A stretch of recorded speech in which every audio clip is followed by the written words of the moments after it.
Welcome to the Unabridged podcast. I'm Ashley. And this is Jen. Join us for bookish episodes and check out our website, unabridgedpod.com, where you can find lots of new bookish content to grow your TBR. Sign up for our newsletter to find out more about online book discussions and upcoming events. Find us on Patreon for extra Unabridged content.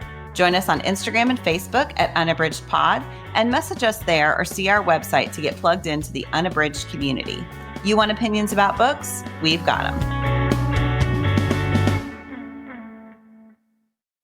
Hi, everyone, and welcome to Unabridged. This is episode 298. It is our annual Spooky Reads episode, which we always look forward to in the fall. Before we get started, I do just want to point out that you can support bookshop.org and us by going to our shop. The address is bookshop.org/shop/unabridgedpod. We also put affiliate links for Bookshop and for Libro FM in all of our show notes, so you can check that out as well. All right, to get started, we are going to do our Bookish Check-in. Ashley, what are you reading?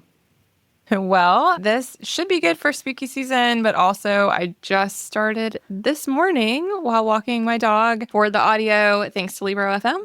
I can't report very much yet, but I like it thus far. It is Kiera Cass's Thorn season. This is the first in a series. In the beginning, all that I know so far is Alyssa is the protagonist, and she is with someone. They are trying to remove a hunter's mark from a door, and we know that this is like a thing that they're doing, but also that doing it is illegal, treasonous, like not right. And so we see them doing that and then hiding because, you know, somebody like a government official is on the move and they're trying to get out of the way. And then we quickly are realizing also that Alyssa is a wielder. And I don't know yet exactly what that means, but clearly she has a power that the government is trying to suppress and that it is dangerous for that to be discovered in the place where they live. And right in the beginning also, there is this sense of whatever is happening in their regime is not true in other places. So she has this like, you know, desire to be elsewhere where she could wield openly and it would not be a problem. And then as they're hiding in this home of Marge, who seemed to be a friend of hers who had been taken by the government. And she'd had this realization after Marge was taken that they both had this ability that all along as friends, both of them are hiding it. So she did not know. And so right in this opening scene, there's this sense of like, she could have had this camaraderie with this person, but then she doesn't have it because, again, everybody's hiding in secret the things that they're afraid they're going to get in trouble for. And then the next piece that happens right at the beginning is that as she's thinking that they've gotten away from this person and they step out, the guard is still there and had like been waiting to see. And so she turns and I'm thinking she's going to get, you know, picked up or whatever. And then he realizes who she is and is super apologetic. And so she's like an heiress of some kind. So again, not clear to me yet, but clearly she is in this like important family where there would be an assumption that she doesn't have any of this power or couldn't have been the one doing this thing. I've only heard the opening part, but I am really compelled. I think that the writing seems really strong at the beginning, and I am interested in what is happening that is causing all of that. Yeah, so we'll see. I don't know. I haven't read a book like this in quite a while. So this is Kiera Cass's Thorn season. Oh, that sounds really good. I love books that start off with initial chapters like that just put you right in the middle of things. Yeah, the world building, I'm sure, will be interesting. Yeah, exactly. I felt like it was very inviting, which right now, especially with audio, I really am looking for things that suck me in. So we'll see. Yeah. What about you, Jen? What are you reading? I am reading Richard Matheson's I Am Legend. I am listening to this one as well. And I'm reading it because Tournament of Books is doing an October pop-up bracket. And I'm not committing yet to reading all 16 books. I've read 8 already, like just in my life, I've read 8. And it turns out I'd actually read I Am Legend before, but remember absolutely nothing about it. And it's quite short. So I was like, oh yeah, I can knock that out on audio. So Matheson published this in the 50s, but it is set in the 70s. And it is about a character named Robert Neville, who, as far as he knows, is the last living man on the planet, because everyone else has turned into a vampire. And so he is just sustaining life by locking himself up at night and creating this sort of protective series of obstacles around his home to keep out the vampires who are knocking at his door and trying to break down his walls every night. But he has some scientific understanding of why people turn into vampires, and he thought he might be able to cure it, but he's not sure. So he's trying to scientifically go through all these different methods that he'd heard of. Why does garlic keep them away? Why does the cross work? And it's really just in his head. You see someone who is debating whether it's worth it to keep on going if he's the only living person. I know there was a movie with Will Smith. I have not seen the movie, but I think the dog was a big part of it. And the dog is not in the book a whole lot. So I feel like probably it's one of those loosely based on movies. I might watch it after I'm done. But yeah, it's really compelling. And, the audio's good and I'm enjoying it. It's funny because I sort of figured it would come back to me once I started listening. And I'm like, it has not. So I don't know if I just read it so long ago or I wasn't in the right headspace to read it at the time, but I'm enjoying it. It's a good pre-October. We're recording this before October hits. So it's a pre-October read. And if you're interested in the tournament of books, you still have time to join. You can just read the discussion about the different books, even if you haven't read anything. That's always fun. So yeah, so this is Richard Matheson's I Am Legend.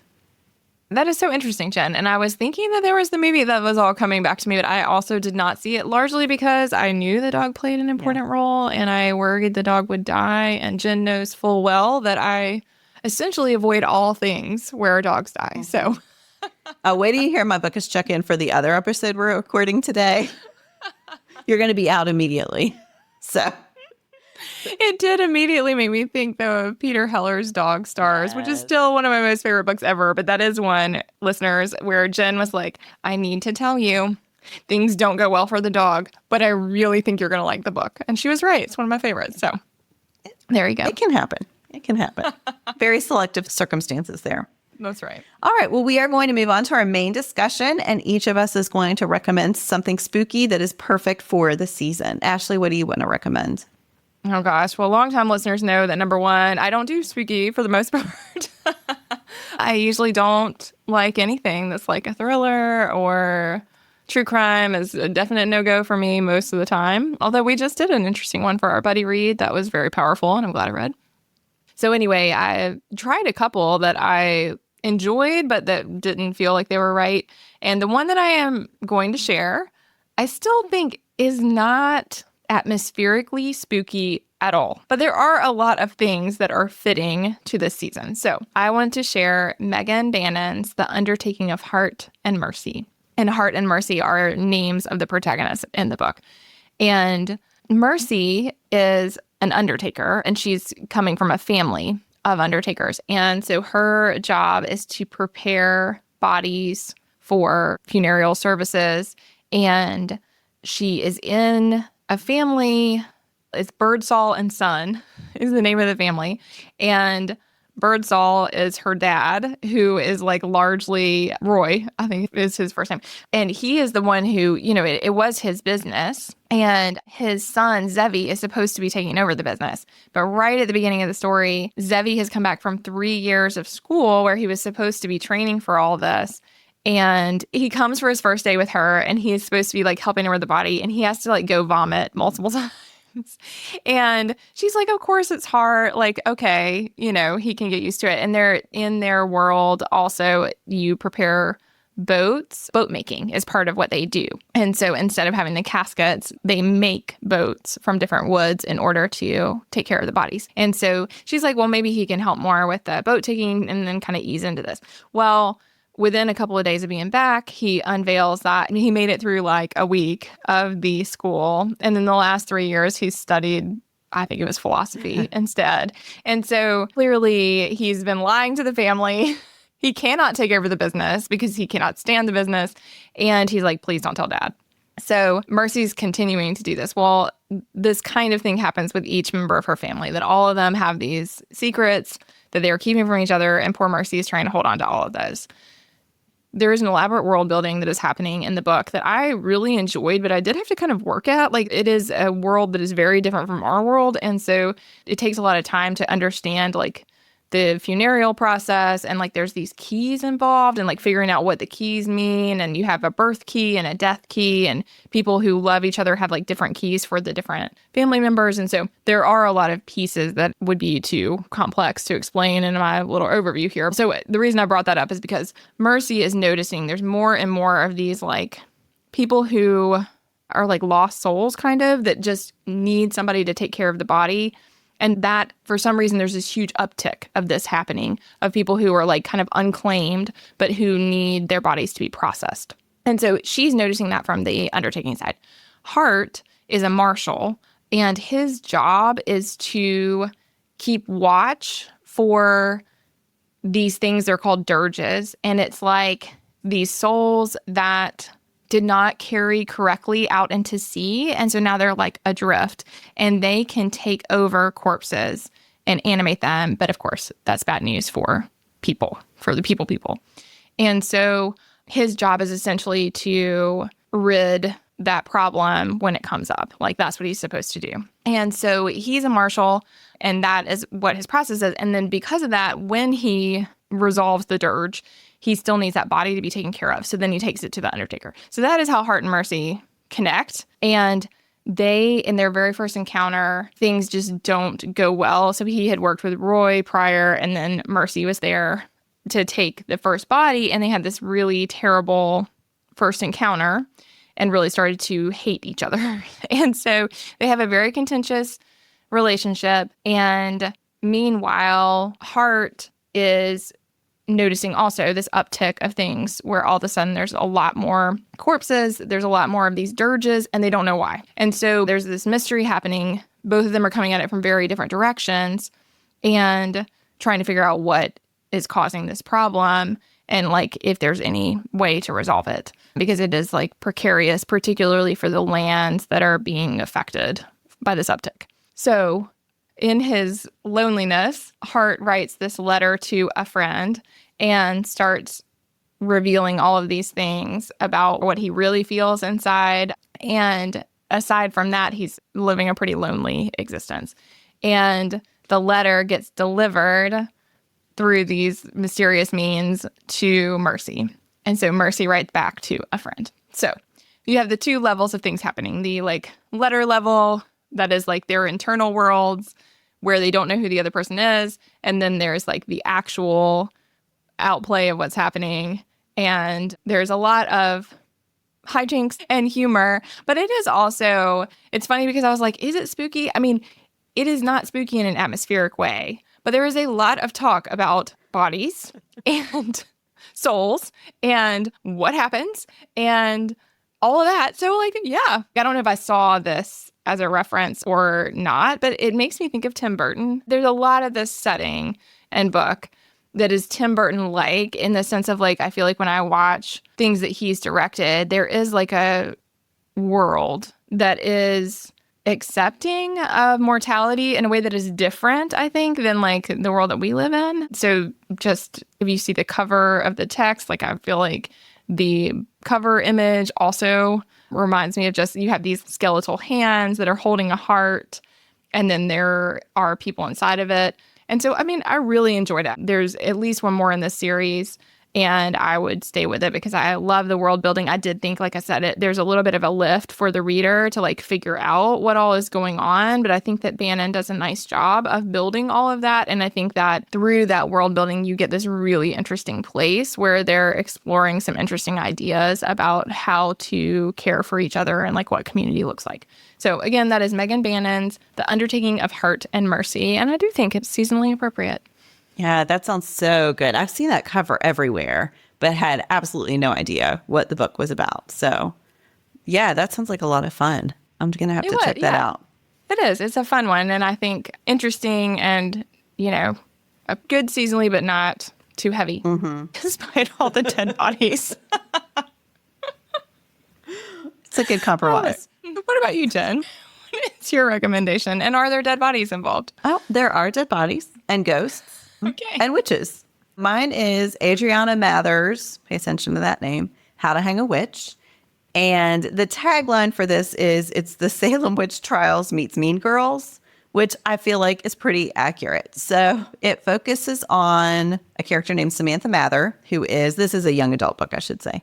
So she lives in New York City with her dad and her stepmother, and something happens with her father, and he is in a coma that is going on way longer than anyone thinks is explainable. And so through a series of machinations, her stepmother decides that the best answer is to move the dad to Boston and for the stepmother and Samantha to move into the home where her dad grew up in Salem, Massachusetts. So their last name is Mather because they are descended from Cotton Mather, who was one of the progenitors, I would say, of the Salem witch trials. And as Samantha goes to school, she realizes that the descendants, they call themselves the descendants, who are the descendants of the people who were killed during the Salem witch trials, still very much bear resentment toward Mather and his descendants. So Samantha, she's immediately sort of outcast because, of course, Mather is not a popular figure in Massachusetts history and Salem history. He came down on the wrong side of that argument for sure. And Samantha understands why people don't like that history, but also feels like she should not be blamed for it and totally outcast. So the only people who really welcome her are her neighbor and his mom. So her neighbor goes to school with her, and he does sort of welcome her into the school and try to make her feel like she belongs. His mom was her dad's best friend growing up, but her dad has refused to return to Salem since he was quite young. And so Sam has never really gotten to talk to her dad's best friend and find out what their childhood was like. So eventually, Sam realizes there is actual witchcraft happening in the town amongst the descendants, that there are ghosts around, and that she has a target on her, not just from these mean girls, but also from some force that she cannot figure out. And so she is both sort of competing against the descendants, but also trying to make forays to work with them to figure out what is happening, because it's clear that they're being targeted as well. There have been some deaths that have been unexplained and very coincidental, especially with who is dying and the ways that they are dying. And so she feels like there's an answer that is not just natural, it's not just natural causes. Something weirder is going on. So she starts trying to work with the descendants, just to solve this mystery of why people are being targeted who are descended from the Salem witch trials folks.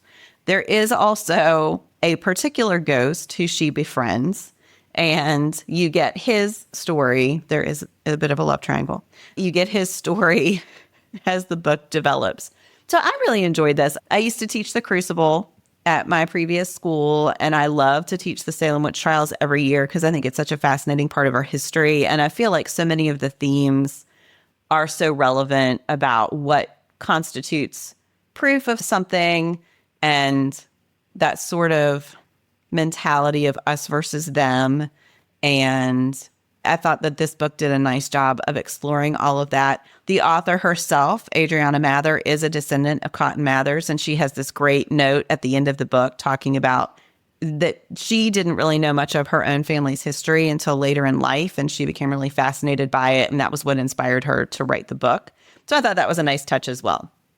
So fun is a weird word because there's a lot of bad stuff that happens in it, but it was a really engaging spooky read for young adults, and as an adult, I enjoyed it too. So that is Adriana Mather's How to Hang a Witch. Wow, Jen, I don't know that I've heard of that one. I don't feel like it got a lot of buzz. And technically there's a sequel, but I read the description of it and it doesn't sound connected at all. So I would consider it to be a standalone. I think it's more a companion kind of sequel than an actual sequel. So it does feel like it wraps up at the end. I was not left on a cliffhanger, which I appreciated as well. Oh, yeah. I didn't think to say that about the one that I read, but it similarly, I think it's Tally Hibbert's Brown Sisters, where it's different characters with different circumstances. Because the next one, I can't think of their names, but the next one is these other people. And so similarly, Yeah. Gotcha. It is the same world that it's set in, but definitely not sequential. It ends. It reminds me, did you read Aaron Sterling's The X Hex? Have you read any of those? I have not.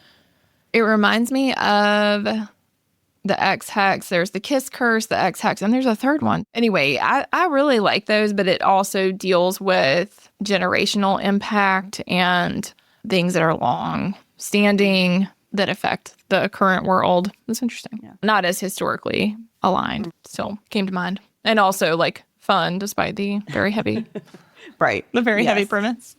All right. Well, we are going to round out our episode with the Lit Chat game from Book Riot. The question today is, do you finish every book you start? What makes you stop reading a book?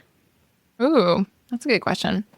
I have evolved a little bit with this, but because I have tried, like occasionally I really will actually stop a book. But in general, yeah, as soon as I start, I do feel obligated to. I'm definitely in the completionist camp in general. And I hate that, really. I think I would like to continue to loosen that because what happens for me is that I will get stuck because I don't love the book. And then it just like sucks down my entire reading life for a period of time. Because if I would just stop the book, then I would be more likely. I mean, I do it with audio also. In fact, I'm worse with audio, I would say, than with the Kindle. Because when I read at night, whatever I'm reading, I'm just going to keep reading. So I might be going slower, but I'm probably just going to stay the course. Whereas like with audio, then I just don't keep listening. Like I'll just find that I am going long periods of time where I could have put my headphones in and been working on the book. But because I don't like the book, I'm not doing it. So especially with audio, I would like to move toward not finishing more books. I mean, like this was not for me. And just stopping both audio and print and e-reader, I still very much feel pretty obligated to finish the book. What about you, Jen? Yeah, I'm the same way. And I feel like a hypocrite because I'm always preaching to my students that, of course, you can not finish a book that you're not enjoying. But I think partially because I'm a pretty fast reader. So I always just feel like I can power through.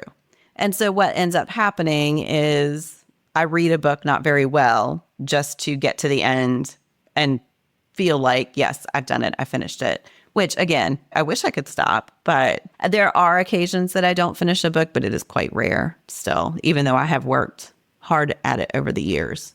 Not finishing any at all is progress, like you said, but it's still a process and not just yeah, I'm not liking this. I'm amazed at people who can say, I'll give it so many pages, and if it's not grabbing me, because I always think, well, what if in the next chapter, that's where it grabs me? Right. I think there's a lot of things that come into play that make me keep going with it. Like these days, if something is super triggering, I am better to be like, oh, this is very triggering. I don't think this is the right fit. And so occasionally that will happen. And I will be like, oh, can't read this one. Like I didn't know about that particular topic. There's going to be really prominent in it. So if I'm not reading for a group or whatever, then I will stop those. And even that is like progress for me. But yeah, it does seem silly because like, there's way more books than we're ever going to read in our lives out there to read. Philosophically, I feel very at peace with saying like, stop the book if you don't like it, but I'm with you. I can't do it. Well, and you just brought up an interesting point. I think both of us are often reading for so many purposes. Like if I'm leading a buddy read, I'm not going to just bag out of the conversation. We read for the podcast. I read for school. So I think there is some sense of obligation for some of those reasons to finish reading. But yeah, it's a goal. It's a never evolving goal.